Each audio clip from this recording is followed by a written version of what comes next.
focus on the world. Yes. And other items. Come. Yes, actually, it's a literal meaning, not folklore, which symbolizes. So, folklore as Christ, and folklore as the people. So, people cannot see what's said by the. Cannot hear. Yeah, Cannot hear because the signal is what? Blocked by the giant, the strong wind, the chaos, the energy. That is very true. Also, it's not to destruction or casualty, fire or factories, building, no. Because what else, not that. Also, we have others to destroy all Just the each one, spiritual. كل واحد بيكم focus on one image. Yes. Thank you very much. Yes.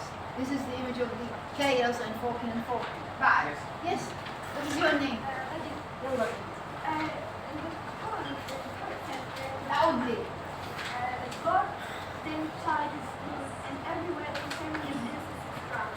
This might indicate the wars that were going in the world and are still going until this day. The blood tide is set through. A tide is how. Well, he describes the bloodshed as a huge wave of the sea. The rise of the tide, المد. Tide? Tidal wave, a big tidal wave, which is going to drown the entire world in the blood. This is the image, yes, good. What else? Other items. The poet has seen. The poet. The poet has seen atrocities, masculine and disease. Massacres. Massacres. Exactly, because the poem was written when? Right after the end of the First World War. You know, in 1918 the war ended. In 1919 the poem was even popular, so it was written all over the time. In the few months of peace after the war. And the poet is feeling that the morality of the person is started to generate, exactly, morality started to disappear, religious faith started to disappear, human beings are getting more cruel, less kind, less compassionate. So it is a world in which there is no room for kindness, for generosity.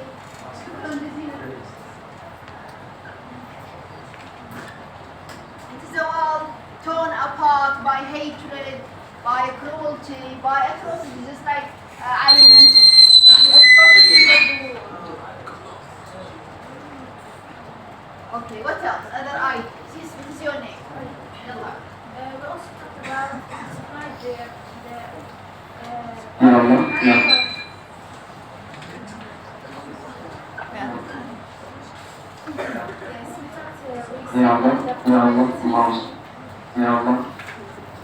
شلون هالهنا هسه نسوي احتفال جيد.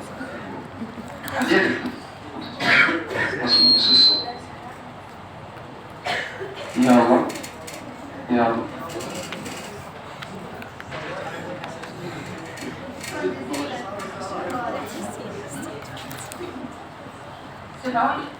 Yes.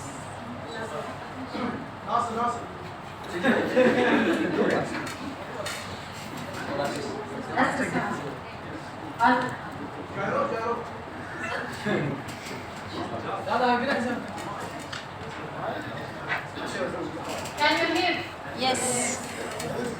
Is it far better than my own voice and magnified? Yes. I think so.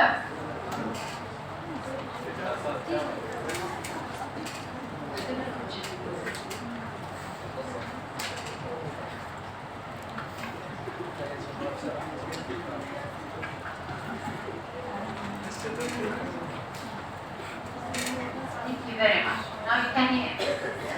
Lovely. Should you speak? Just one. It's weird, not fun.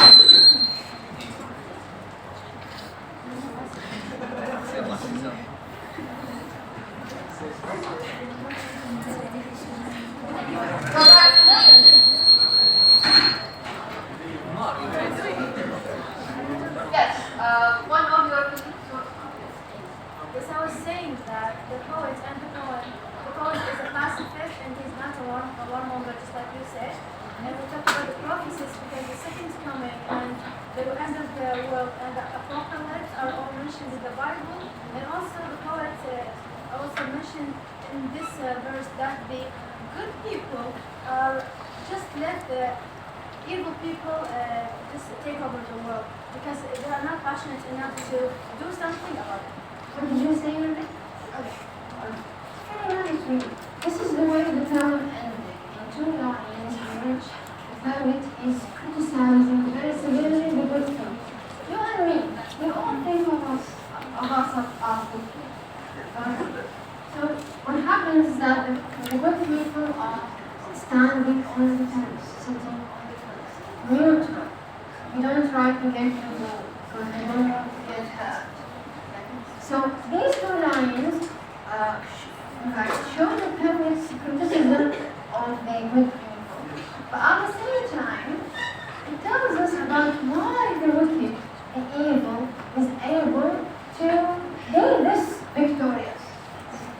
One reason why, because while the good people are lazy, angry, passive, negative, the wicked people are very passionate.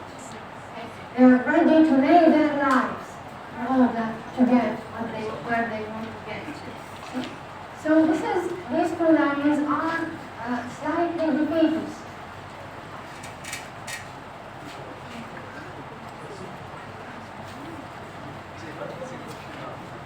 What is defeatist? Inhizam. Well, again, the poet in these two lines is criticizing very severely the good people for not being active enough, for not being involved enough. And what happens in the world around us? There are so many good people, and usually a group of 5 people couldn't.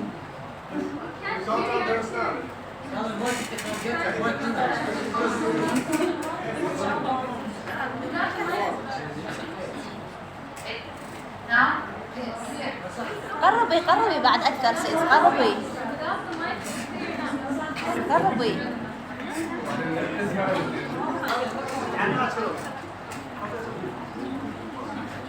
المايك هذا تقريب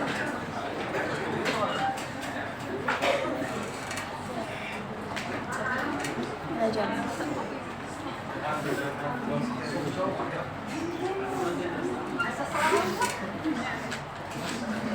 okay, other ideas.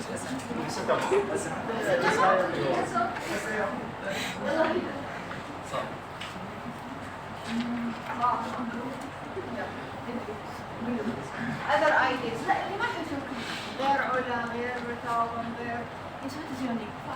يلا فاضل. Also the poet introduced the image the image of anarchy, symbolism the human as a threat to the world, which is the anarchy is losing up in the world, like the waves of the sea, covering the land when the tide is high. But it is a blood-stained or the fault.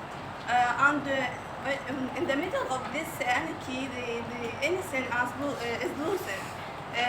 Criminality advancing and defeat the goodness, kindness, and justice. Thank you, Fatima. That is very true. I have commented on the tidal wave, but it is a tidal wave of blood, which is symbolic of the blood atrocity, bloodshed, the massacres, the butchering of innocent people during the war. Very true. Good. Other ideas. ما حسيت؟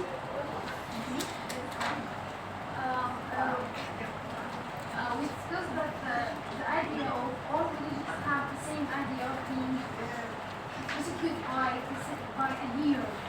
There is someone who will come and persecute them and they are doing just something, and all people do things, bad things in life, but all of them waiting someone to save them, waiting someone to rescue them, waiting someone to be the hero for their lives. While they are not working for it, they are just living their life in a bad way. So that is very we true. focus on the idea that all religions have the same idea, same concept of having a hero, a big hero who will rescue all people. Yes, exactly. In religion, the idea of the Savior is supposed to encourage us to work on ourselves, change the world around us, not wait idly for a savior to save us. That is the notion that the poet is telling us in the poem. He's saying that people are waiting for a divine intervention, as if a miracle happens and things are are tidied up, things go back to normal, reality improves because of some divine intervention. Should divine God intervention? Yes, exactly. Good. So even though he's a Christian and a Protestant, he believes in the return of Jesus Christ, but still he tells people, don't wait for Jesus Christ to arrive.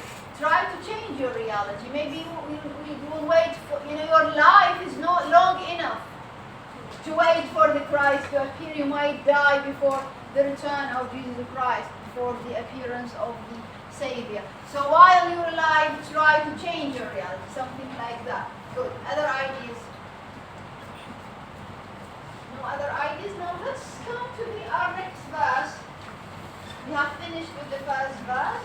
And remember, the first verse ended with a very defeatist tone, in which the poet is criticizing the good people for not being passionate enough. He almost praises the evil for being passionate. Okay? He doesn't really praise them, but almost shows his admiration of the evil people who are able to, to push their way through difficulties. They have passion, they have enthusiasm, and they have intensity. You want to say something else? More what? Powerful. It's not a question of power as well, because you really don't know your power unless you test it. And the good people are not willing even to test their potential. You see?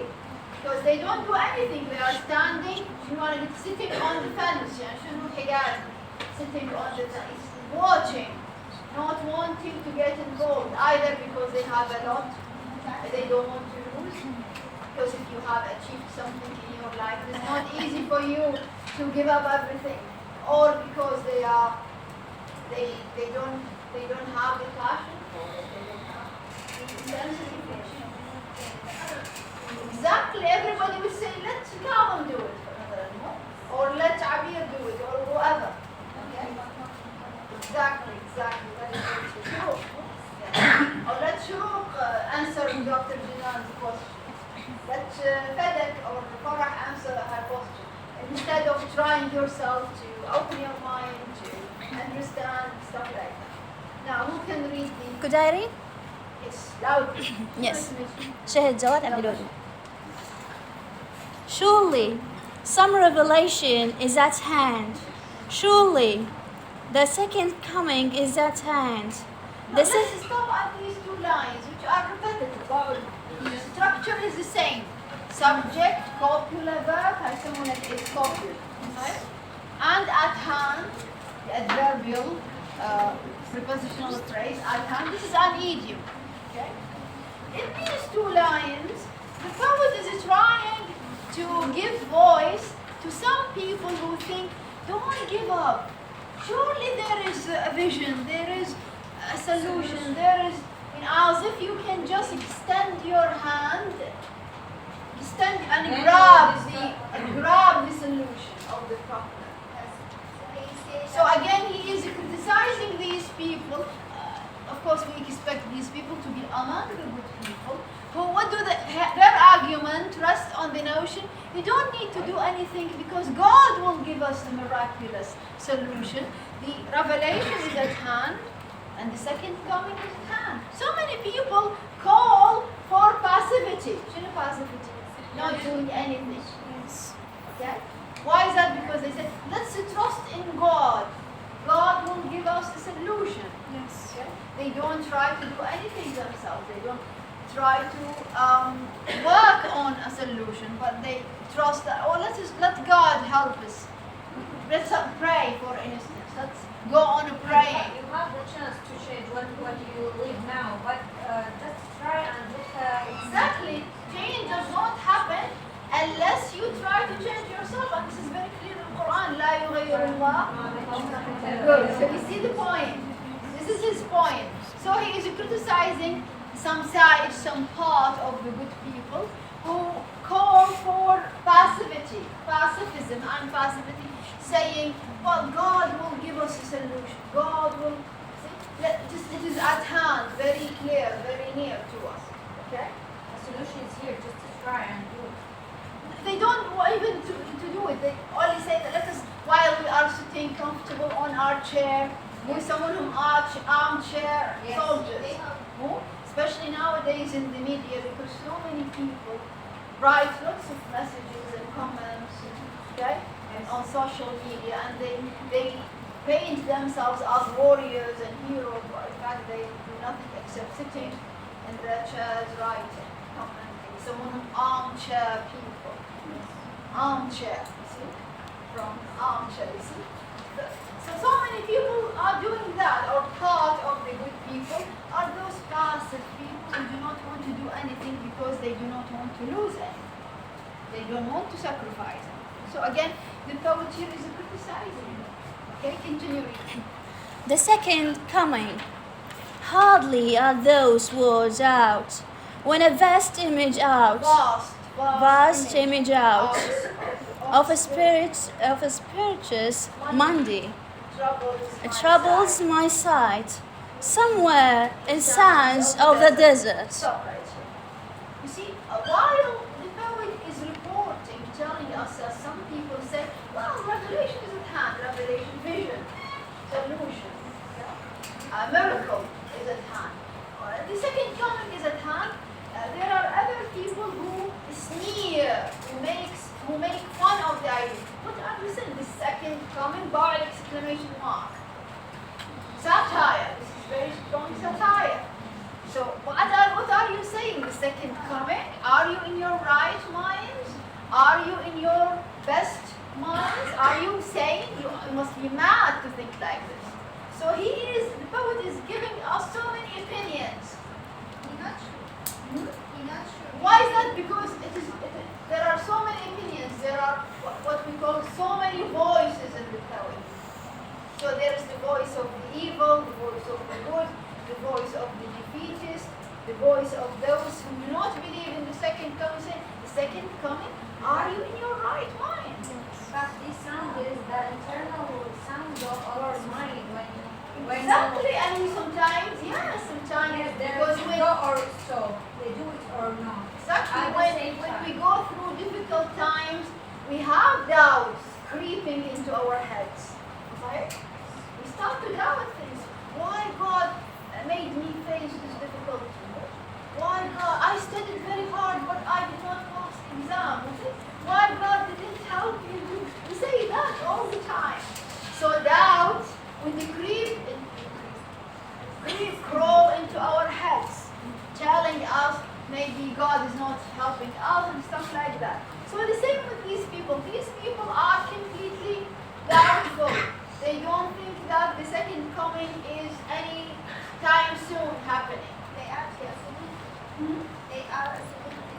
They are isolated? You think so? I don't think so. I think they are the majority nowadays.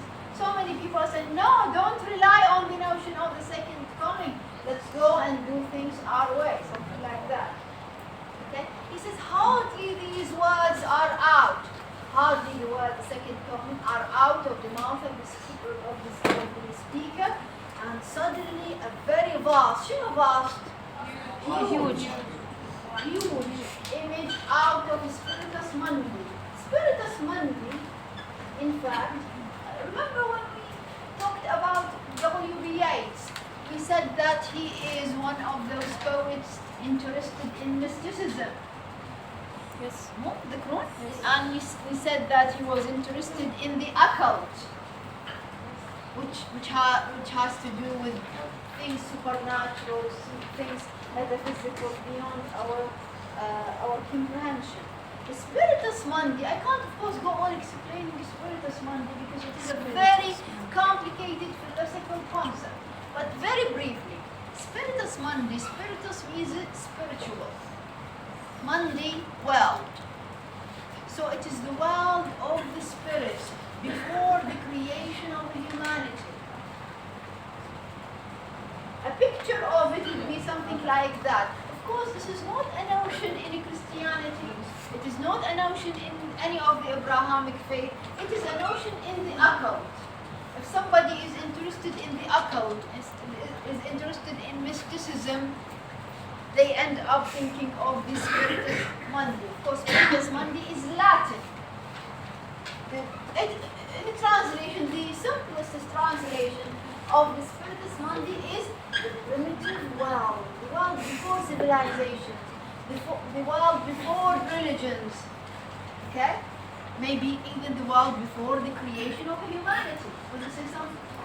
Like syphilis in the Jesus. Like what? Syphilis. No, not yet.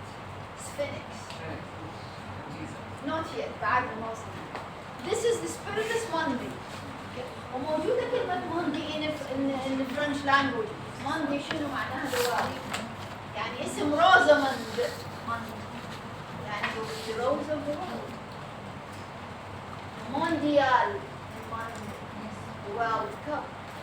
Okay. The word Mundi is there. Many words that we use, maybe everyday use. Okay. So this is a picture of the Spiritus Mundi, simplest picture. The human being is in between two worlds. Well, I don't know. This is the Creator, maybe. Looking. This is the stars, the sun, the stars, and the world, the trees, and the stars, and the moon, and this creature, maybe God, I don't know, according to the Spiritus, to the occult, is between two worlds, like that. So it is a very occult idea.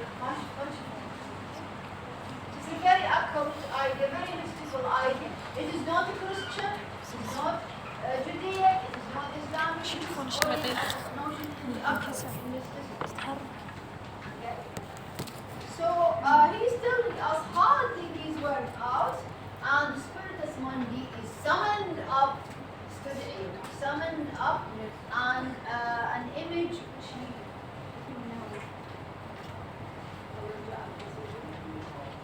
and all of a sudden something comes out of the desert.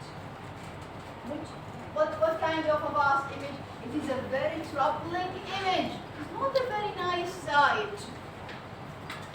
The cloud is telling us that from the Spiritus Mundi, from the primitive world, a vast image appears.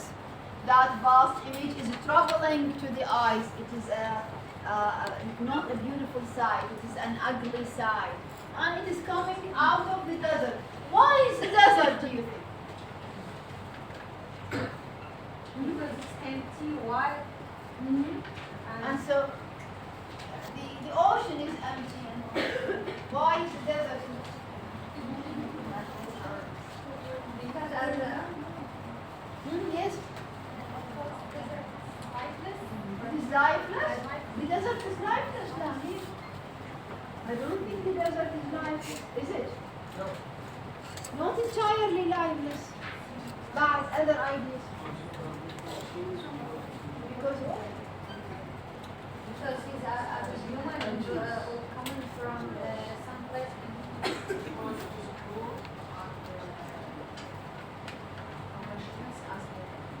Well, the desert is cruel, maybe, hard. Yes, but that is not the idea. عندي فكرة ثانية. بعدنا ما انتهينا السؤال. Why is the desert? Deserts are always associated with divine revelations. All prophets are from the desert. For instance, هما بالنسبة لهم Christian people, they believe in Sinai. Sinai. So always the desert is associated with divine message, godly revelations, prophets, Prophet Muhammad from the desert, and maybe most of the prophets we know are from the desert. Or at least if they are not from the desert, they have to go to the desert. Abraham had to go all the way to Mecca, to the desert. So the desert is always Moses. He had to leave Egypt and go lost in the desert. And then he would take his people and cross the sea, Sinai to. So the desert is always associated with divine revelations. So the poet is telling us also if there is an antichrist, it will also appear come from the desert. This is his view. Okay? The desert is always the place where divine things, holy things, and holy things happen. And yes, remember, it is cruel. It is, yes, cruel and not easy to survive in the desert. The desert is a very challenging environment, isn't it? You need a great deal of fortitude, a great deal of tolerance, forbearance in order to survive in the desert. So only prophets will survive in the desert, or beasts, or something like that. Okay? So he's telling us that from the primitive world, before the creation of religions and humanity, a vast image appears, and that image is very troubling to the eye. It will trouble my sight. Trouble is very troubling to the eye. Okay? And it is coming from the sands of the desert. Woman has the sands of the desert. Okay? Because sands, the sand hills of the desert. So the speaker in the poem is anticipating the very, very soon appearance of some vast image. Let's read and see what kind of image is this. Yes, loud. A shape with a lion body and the head of a man, a gaze black and as pitiless as the sun, is moving its slow shadows while all Stop about right. it. Stop right. ندور فارغ and it is a long sentence and without that full stop, a very long sentence. Why is that? Because the poet wants you to be breathless. He wants to copy the feeling of unease, the feeling of discomfort. He wants to copy it in the way the lines are structured. شكل إنه a shape with a lion body and the head of a man. What kind of a freak is this? Okay? The head is that of a human being, but the body is that of a lion, which is not very abnormal because in the desert of Egypt, in the Giza, there is the very, Ali said, mentioned it, there is the very famous statue of the Sphinx. Sphinx, exactly. Okay? And the Sphinx has the head of one of the pharaohs, Khufu. I don't know. And the body of a lion. Okay? And of course, the ancient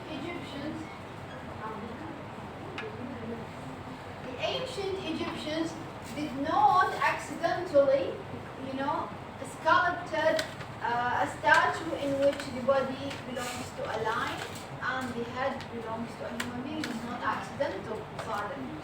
There is a meaning. Can you tell me the meaning? Can you tell me the meaning of having the body of a lion? No, the body of a lion and the head of a human being.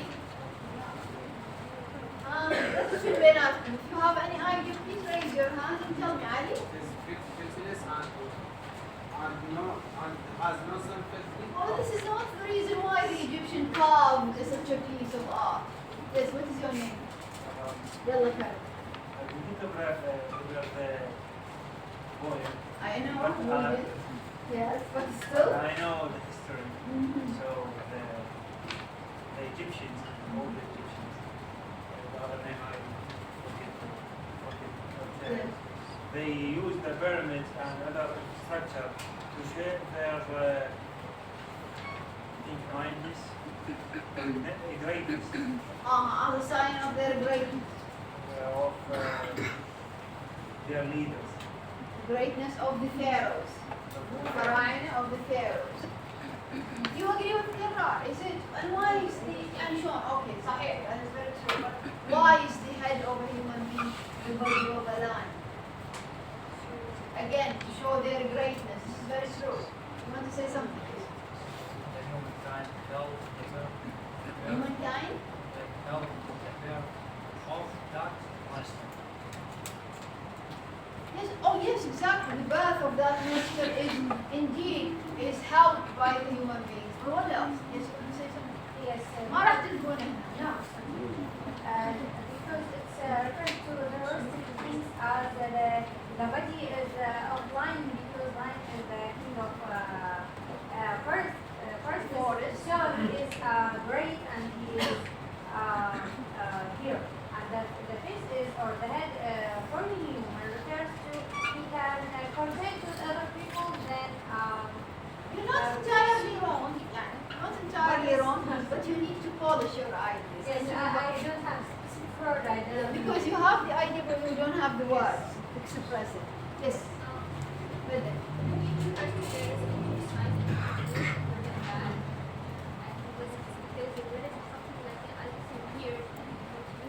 Oh, nice idea, but not right.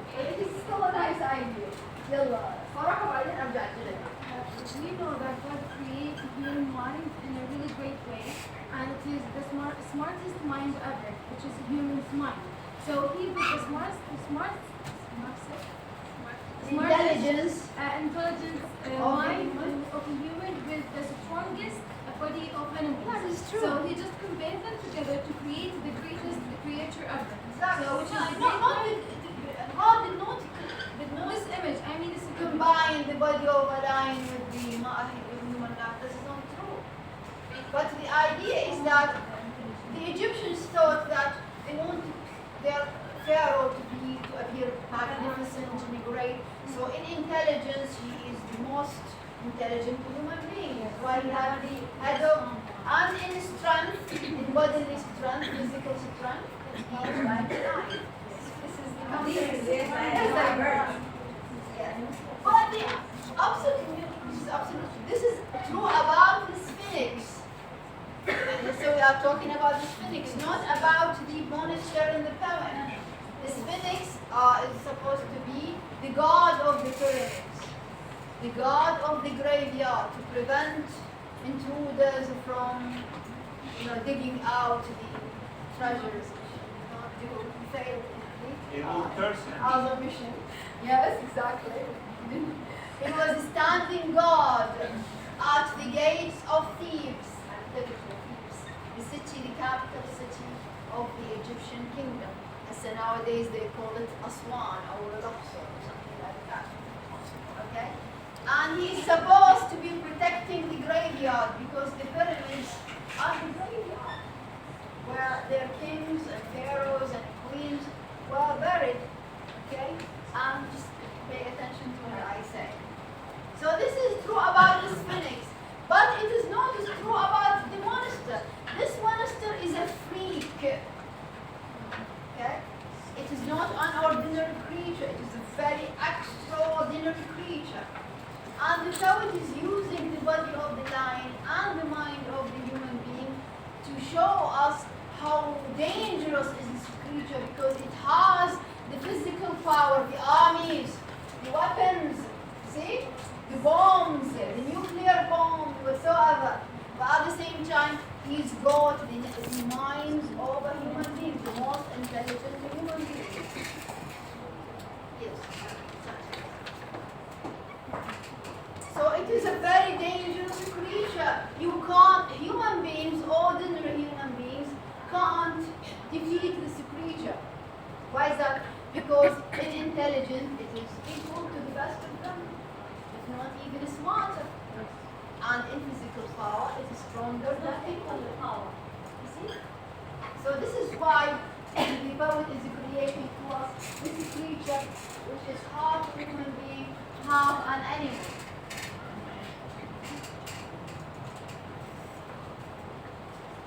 Also, the poet wants to emphasize a very important thing. You want to say something else? Yes, the poet emphasizes to repeat in the heart, the monster have to, of every human heart of the animal, because it says that people it's responsibility to build of the monster.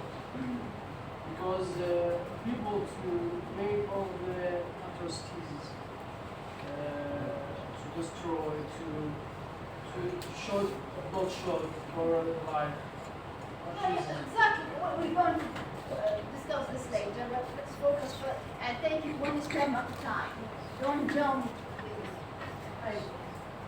Let's take it very slowly. We'll go to this later. Inshallah.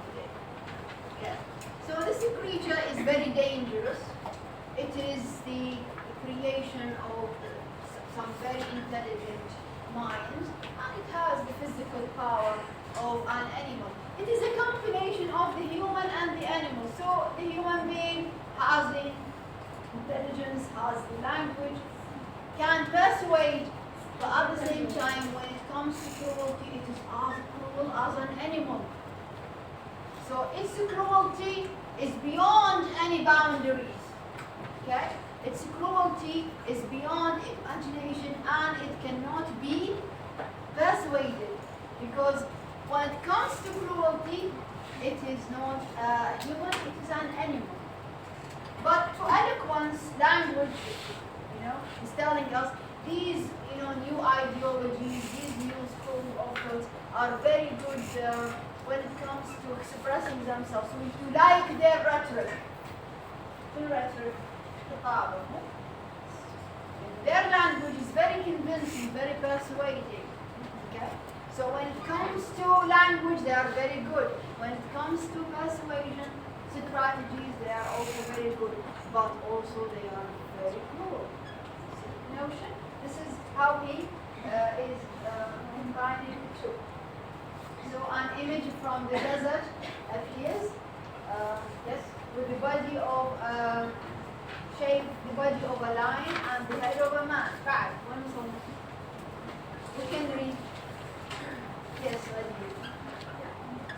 Against land and featureless as the sun is moving its slow thighs, while all about it, real shadows of the indigenous desert birds. Stop light. This creature is pitiless as the sun, because the sun in the desert is pitiless. Very cruel, huh? Scorching sun, burning sun, scorching sun. It's very cruel. People do not easily survive under the sun of the desert, especially the Middle Eastern deserts. And he's telling us that this creature has a blank gaze, because it is very much like a machine.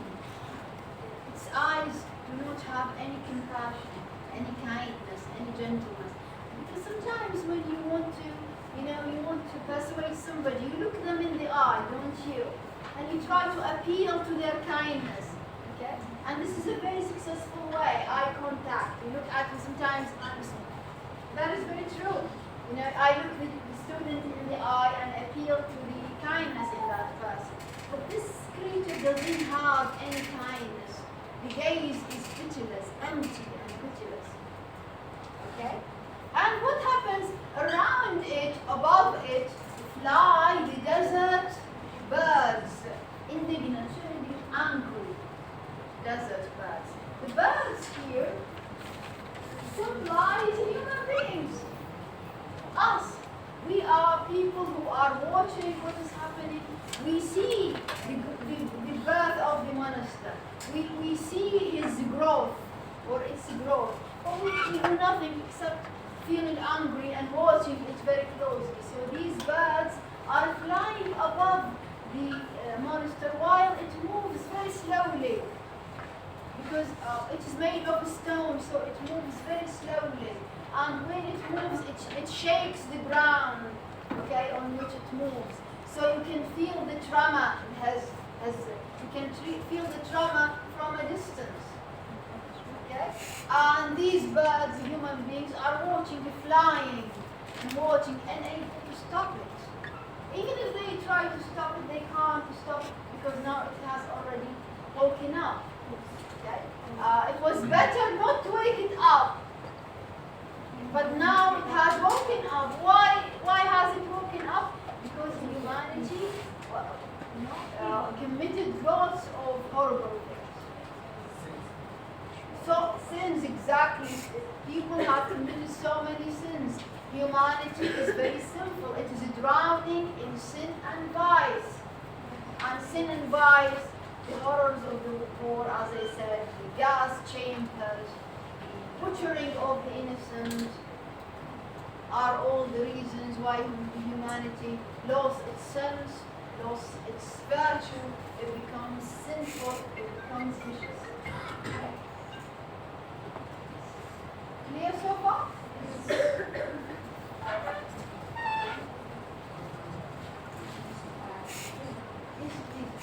what is this idea of I want you to clarify the idea. Indignant معناها angry, unhappy. Okay? Well, the poet is telling us that while the monster is walking very slowly across the desert, there are birds, angry birds flying above its head. They don't get close to it. See, they are flying above the head at a safe distance. Okay? And we said the birds symbolize human being, people. Okay? And these people are watching the monster but doing nothing. They're angry, they're unhappy about the birth of the monster, but they can't stop it. All they can do is to watch it closely and able to not be near? no, because they are afraid of the monster. Maybe the monster wouldn't do anything bad to them, but they are too afraid because it's freakish in shape, ugly in shape. It makes us, this shape, it makes us cringe. موضوع عندكم صور.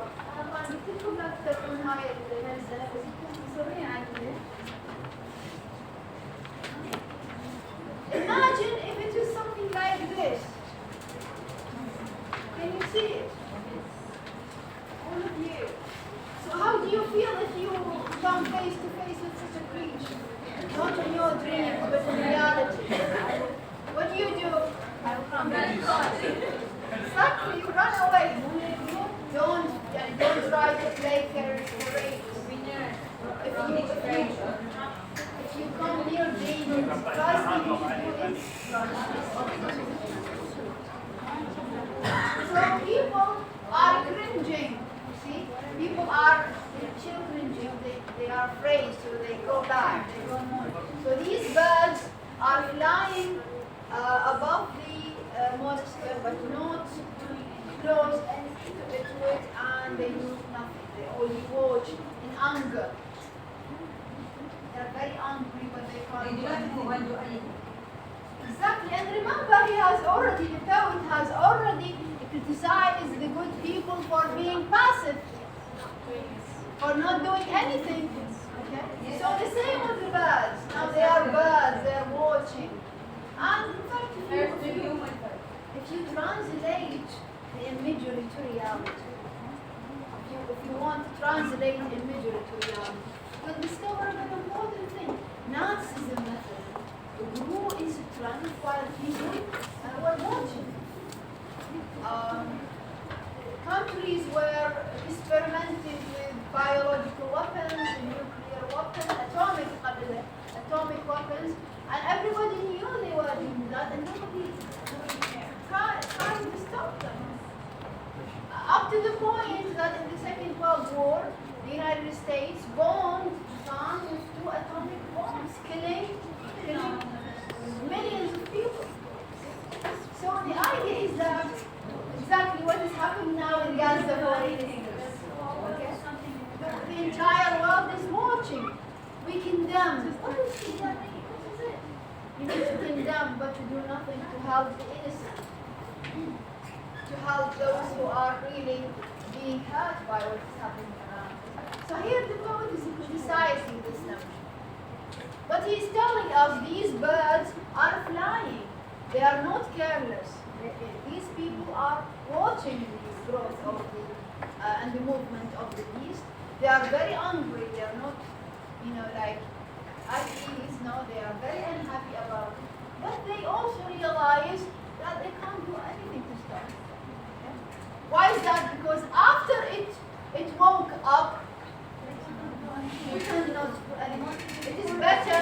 It would have been better to stop evil before it is even born.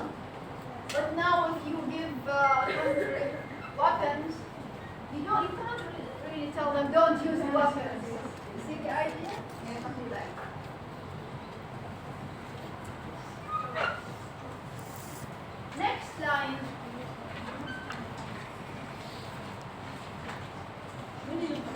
Yes, please. Tara. The doctrine drops again, but now I know that 20 centuries of stony sleep were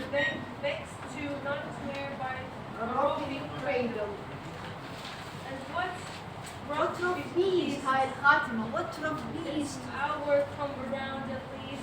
last, Last. slouches, Slouches were vessels to to be born.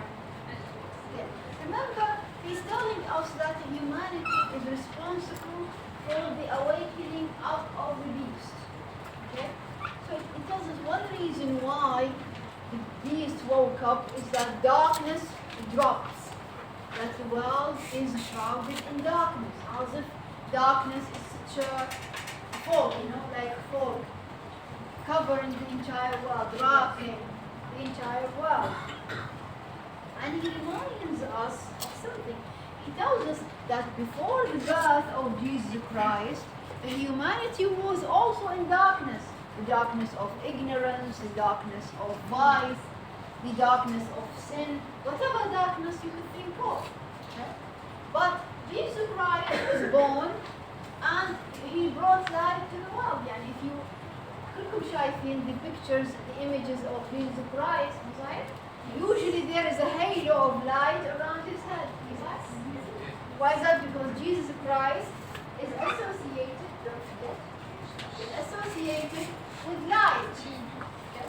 So when he was born, light is born in the world. The world is taken away from darkness to light. حتى القرآن يخرجهم من الظلمات إلى النور. The same idea, knowledge, because knowledge is light. Okay? Virtue is light, whereas ignorance, vice, sin are dark. The idea here. Okay. So he's telling us because darkness covered the world, the beast woke up, and he takes us back two millenniums ago, back 2 millennia, telling us that 2,000 years ago, Jesus Christ was born. He lived a short life, and he died. This is a Christian belief. He died on the cross. And usually in Christianity, Jesus is associated with sacrifice. And he was telling the other section. If you remember, a few years back, in Ramadan in particular, there was a TV series about Jesus Christ. You don't remember? And yes, it is Iranian, and it was duplicated into Arabic. Okay? And I remember that Ramadan, there was a controversy because in Lebanon, Christian people refused this series to be aired on the Lebanese TV channels. But the reason why they refused, they said because this series is going to say Jesus did not die on the cross, and that would strike at our religion, their religion, Christianity. Because Christianity is based on the notion that the Lord Jesus Christ sacrificed himself for humanity. He is the scapegoat. Urban, something like that. So this idea of sacrifice, the idea of the scapegoat, is very central to the Christian faith. Okay. So again, let's go back. What are you laughing at? The whole religion, the idea of whole religion. He's a God and he sacrificed. Sacrifice for whom? Not to criticize anything. Yes, but that's not the same can deal with the two images. The second image for the and the I showed it to I don't remember the name. I remember the uproar it made because Lebanese. I showed you this with the two images, the Christian image and the Islamic image. To show for. But they know better. We don't. I haven't read yours.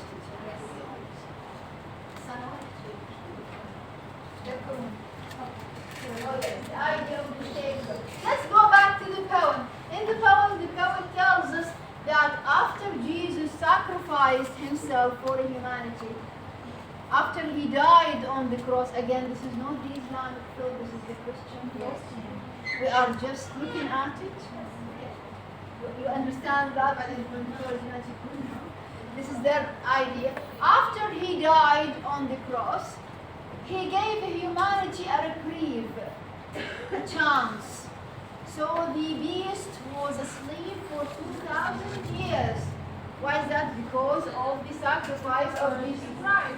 Again, Christian people think that Jesus Christ sacrificed himself to give humanity this reprieve. Okay?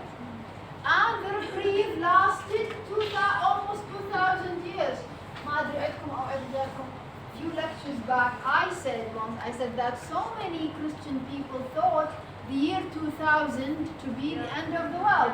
Yes. So many Christians in the 1990s thought that the year 20,000 is going to be the end of the world. Yes. So you see, the idea here is that for 2,000 years humanity was giving a reprieve because of the sacrifice of Jesus Christ. Okay? Now that humanity is back to darkness, is back to sin, is back to vice, it is cruel, so it is unkind, there is no compassion, no generosity, no love, all hatred, all greed and stuff like that. So naturally this made the beast wake up before its time from its stony sleep. He calls it stony sleep. So as if this beast was asleep for 2,000 years. It is supposed to stay asleep for 2,000 years, but now it is waking up earlier because of the atrocities committed by humanity. Did you get the notion? Now the beast is awake. Of course, again, the birthplace of the beast is the desert. Now it is moving towards Bethlehem. Bethlehem is always symbolic of the Christian faith. And in Bethlehem there are the two main churches. The Church of Nativity, كنيسة المهد, and the Church of Sepulchre, كنيسة القيامة. Bethlehem is filled with the Christian symbols. So naturally, if the beast wants to destroy Christianity altogether, it has to go to Bethlehem and there to destroy everything. The poet, if you notice, there is a question in there. Can you read the question for me?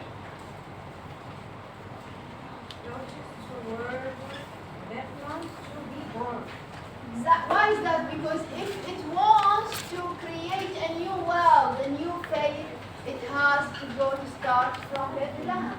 Just like Christianity started in Bethlehem, Jesus Christ came from Bethlehem. The same with the beast now, the Antichrist. This beast is the Antichrist, and it has to go to Bethlehem, and from there it has to control the world. And the question is very important.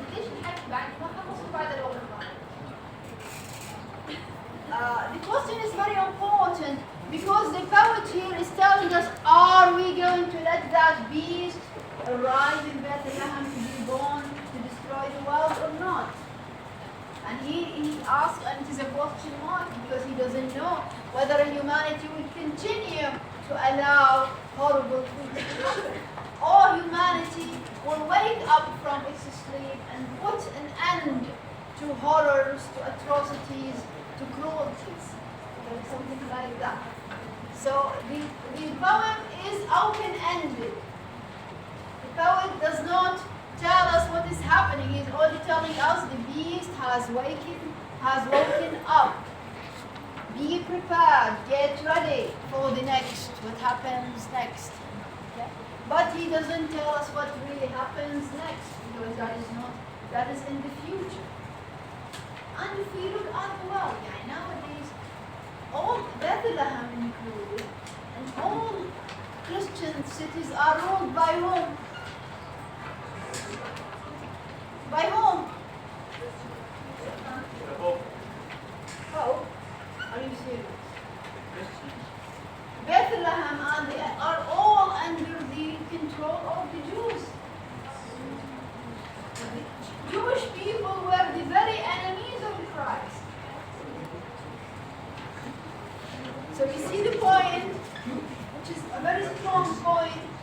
by the Pope. He's telling us that the world, Christianity, is going to be destroyed at the hands of its enemies. And who are the enemies of Christianity? Any question? What do you want to say now? The discussion is open for all of you. This is starting listen to Shahad. Maybe the second from this word is actually two ideas. The first idea is Jesus Christ. Jesus Christ return. And the second, another idea, the second idea, which is maybe just for me, I thought that Let's mark. the reform of your personality, the new person can reform, can be a new one. Like the idea. Does not apply to the show. You are reborn new. That's myself when I read that. You felt like this. You felt like this. Yes, it But happened. I haven't made sure I can say. قرار ويمنا ويمنا بلا حاجة. But of course, a very lovely idea. Yeah, sure.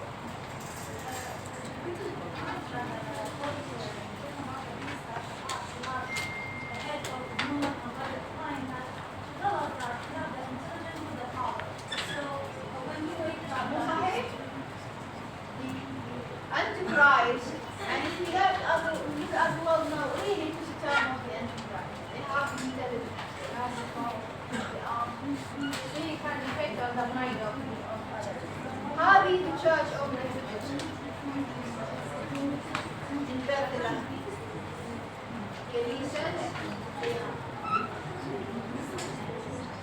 Bethlehem. City in Palestine. City in Palestine. شوفوا عالمنا هذا. Bethlehem مدينة فلسطين. That's all right. بس على الأقل تعلمنا. This is the church of the sepulchre. كنيسة sepulchre. بالعربي ترى sepulchre مو كنا معناها قبر. Nativity birth.